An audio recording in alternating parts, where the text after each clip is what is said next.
जिते कराचीअ जूं क़दीम इमारतूं, आफ़ीसूं, टावर, हाल ऐं ॿियूं तारीख़ी जायूं कराची शहर जी क़दामत खे ज़ाहिर कनि थियूं। उते कराची जा क़दीम जेमखाना पिणु उन दौर ऐं ज़माने जूं यादूं उते ईंदड़ माण्हुनि आॾो अयां कनि था। कराची जा उहे क़दीम जेमखाना जेकी विरहाङे खां अॻु क़ाइमु कया विया हुआ, उहे अॼु बि कंहिं न कंहिं रूप में क़ाइमु ऐं दाइमु आहिनि। उन्हनि जेमखाननि में सवा सदी पुराणा उहे जेमखाना बि शामिल आहिनि जेकी 1886 वारे साल में तामीर कया विया हुआ। जेतोणीकि कराची जी घण माड़ इमारतुनि उन्हनि तारीख़ी इमारतुनि जो साह सुकाए छॾियो आहे, पर पोइ बि उहे इमारतूं पंहिंजे इमारती ऐं तामीराती हुस्न जा जलवा ॾेखारींदे नज़र अचनि थियूं।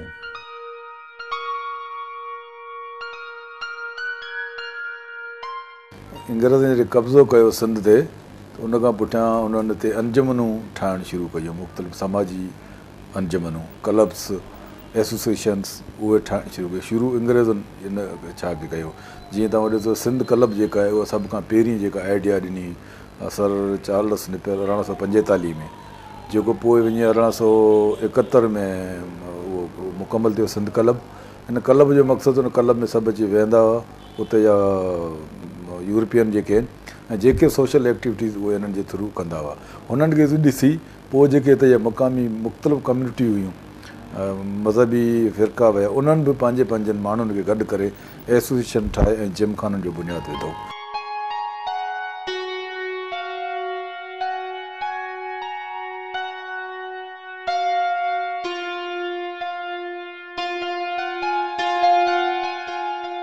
कराची जेमखानो बि उन्हनि पुराणनि जेमखाननि में शामिल आहे जेको 1886 में तामीर कयो वियो। कराची जेमखाने जी 9000 मेंबरशिप आहे ऐं एशिया जी वॾियुनि क्लबुनि में शुमार सम्झो वञे थो।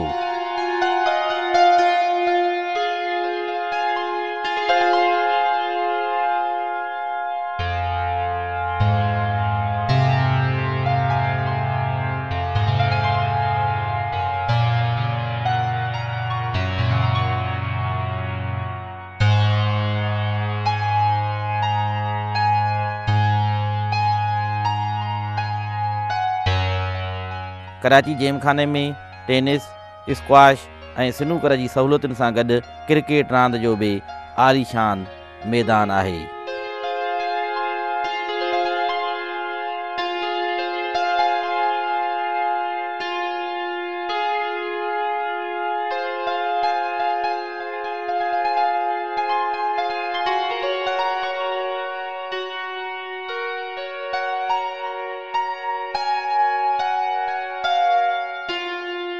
हिन मैदान ते थियल अहम मैचुनि में इमरान ख़ान समेत क्रिकेट जा मशहूरु रांदीगर रांदियूं खेॾी चुका आहिनि।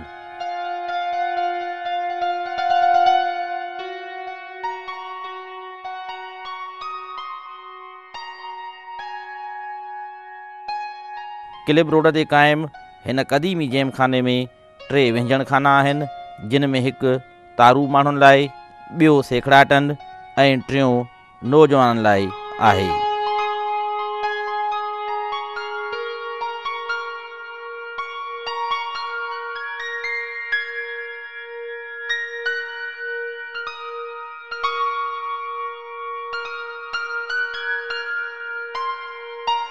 सभिनी खां पुराणो जेको आहे जेमखानो उहो कराची जेमखानो 1886 में जेको अची मुकमल थियो। यूरोपियन लाइ पहिरीं, पोइ बाद में उन्हनि लोकल माण्हुनि खे उते मेंबरशिप ॾिनी। शुरू में उनजी 9000 मेंबरशिप हुई, हाणे जेका आहे 35000 अबो 35000 खां मथे उनजी मेंबरशिप। उन जेमखाने में उनजी पवेलियन ठही, पोइ क्रिकेट रांदि जेका अंग्रेज़ खणी आया, घणो करे क्रिकेट खे हिते मशहूरी मिली। उहे सभु शयूं हुन में हूंदियूं। हुन में नाच घर हूंदो, blade, card rooms, tennis clubs, hall, सभु तक़रीबूं हुन में थींदियूं। ऐं जेको लुक ठाहींदा हुआ जेमखाने जो, उनखे वरी 12 पवेलियन कंदा त साम्हूं ग्राउंड हूंदो हो, हेठि हुन में कमरो हूंदो, उन जो सभु शयूं हूंदियूं। तव्हां कराची जिमखाना वञो, गोयन जिमखाना वञो, या इवन हिंदू जिमखाना, उहे सभु इन ई पैटर्न ते ठहियल आहिनि। त अंदरि उहे सभु शयूं मौजूदु आहिनि। ऐं ॿाहिरि हुनखे पेवेलियन जो जेको लुक ॾिनो आहे।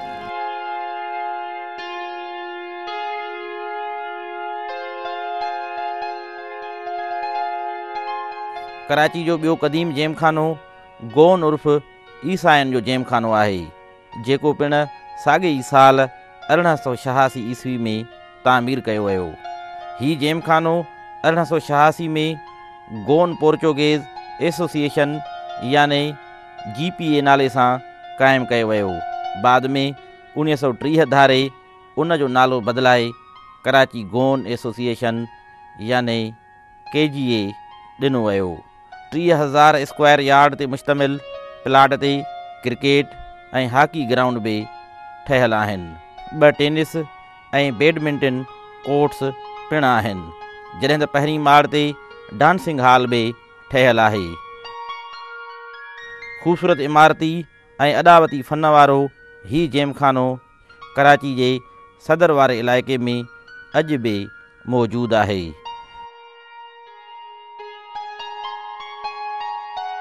गोअन वारनि जेका आहे उहा पंहिंजी पहिरीं इंस्टीट्यूट ठाही, इंस्टीट्यूट एसोसिएशन जी बुनियाद ते। पोइ गोअन वारनि जेका उहो पंहिंजो क्लब ठाहियो 1886 में। पोइ 1918 में हुनखे डेवलप करे बाक़ाइदा क्रिकेट पवेलियन ऐं ग्राउंड उन्हनि ठाहिया गोअन वारनि। गोन ईसाई असुल हिंदुस्तान जे गोवा इलाइक़े जा रहवासी हुआ, जेकी अंग्रेज़ सरकार जे सहकार सां आहिस्ते आहिस्ते अची कराचीअ में आबाद थिया। बरतानवी सरकार खे फ़ौज तोड़े ख़ानगी मुलाज़मतुनि लाइ वफ़ादार, दयानतदार ऐं मेहनती माण्हुनि जी घणी घुर्ज हुई।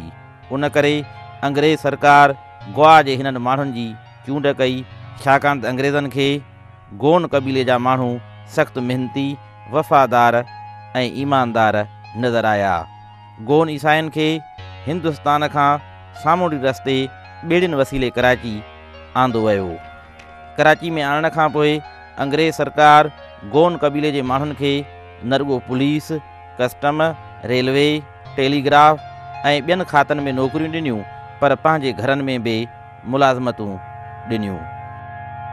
गोन उहे क्रिश्चियन्स जेके हिंदुस्तान मां कन्वर्ट थी वियूं क्रिश्चियन थिया, छो जो वॾी तइदाद में अंग्रेज़नि जे करे इलाही माण्हू जेके लो कास्ट वारा हूंदा हुआ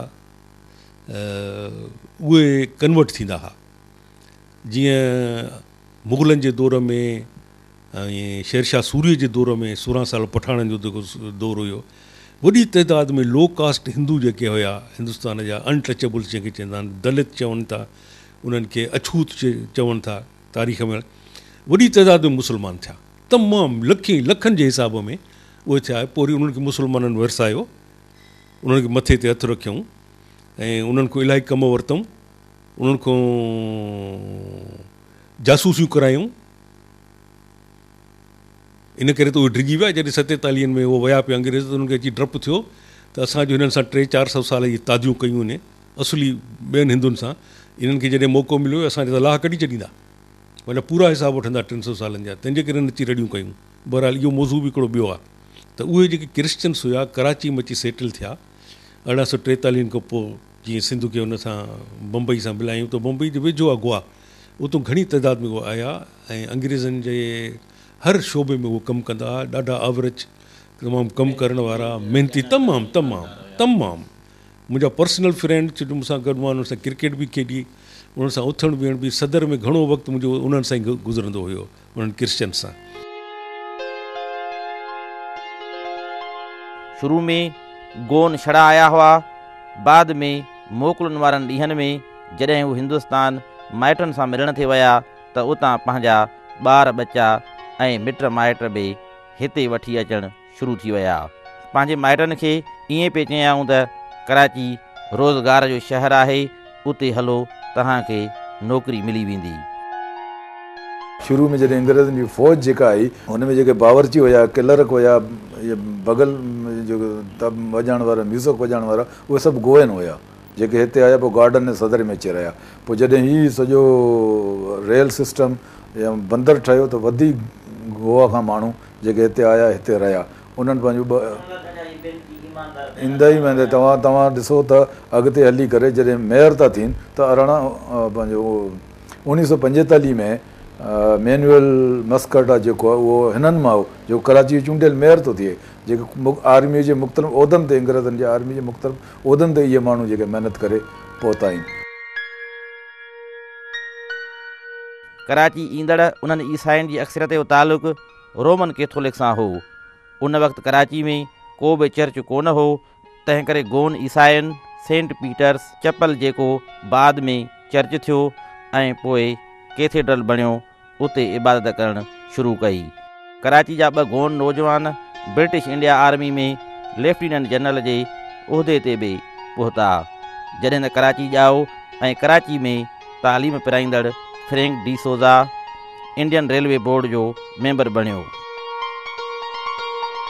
विरहाङे खां पोइ क़ाइद आज़म मोहम्मद अली जिन्नाह पाकिस्तान में रेलवे निज़ाम जो सिरिश्तो ठीकु करण लाइ फ्रैंक डी सोज़ा खां मदद घुरी हुई, जेका हुन ज़िम्मेवारी सां पेश कई।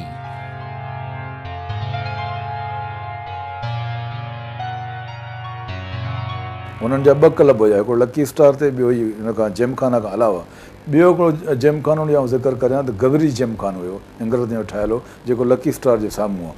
हाणे उहो बंदि कंहिं ॿिए पर्पज़ लाइ इस्तेमालु थो थिए। इहो मुंहिंजो फारसी जिमखाना खे बि अॻु ठहियलु, माना कराची जिमखाने खां पोइ 2 नंबर ते हुनजो नालो अचे, 3 नंबर ते फारसी जिमखाने जी ॻाल्हि था करी। पोइ हिंदू जिमखाना, पंहिंजो मुस्लिम जिमखाना, आगा खान जिमखाना, इहे सभु जिमखाना हीअं ठहिया।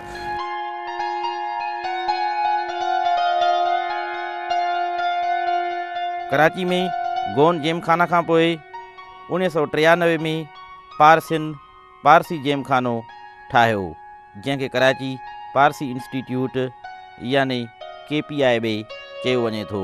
हिन जेमखाने जे क़याम में 2 पारसी शख़्सियतुनि जो हथु आहे, जिन पारसी बिरादरी में रांदियुनि लाइ उत्साह पैदा करण लाइ ही जेमखानो जोड़ायो हो।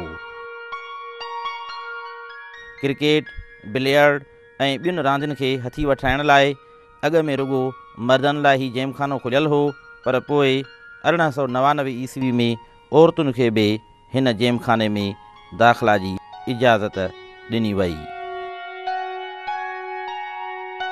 फारसी जिमखानो 1893 में फारसी जिमखानो ठहियो, जेको एसोसिएशन हुयो फारसियुनि जो, उनजे करे सदर में उन्हनि ठाहियो। ऐं उन वरी जेके मेयर रहिया आहिनि, जेके फारसी मेयर रहिया आहिनि, जमशेद मेहता आहे, सोराब कटरक या अर्थशेर मामा, इहे हिन एसोसिएशन जा सदर बि रहिया आहिनि। उते तव्हां जेको ग्राउंड आहे उहो ground Kotari ground cricket ground जे नाले सां मशहूरु आहे, जेको हिन जिमखाने सां मुंसलिक आहे। ऐं जेको स्विमिंग पूल आहे उनखे कटरक स्विमिंग पूल जो नालो उन्हनि ॾिनो, जेको सोराब कटरक जे नाले सां आहे। कराची में आगा खान जेमखानो बि क़दीम जेमखानो आहे। कराची जे गार्डन वारे इलाइक़े में क़ाइमु आगा खान जेमखाने में पुराणी इमारत अञा बि मौजूदु आहे, जॾहिं त जेमखाने में रांदियुनि लाइ आलीशान मैदान सां गॾोगॾु क्रिकेट, बैडमिंटन, टेनिस ऐं ॿियुनि रांदियुनि जूं सहूलियतूं पिणु मौजूदु आहिनि।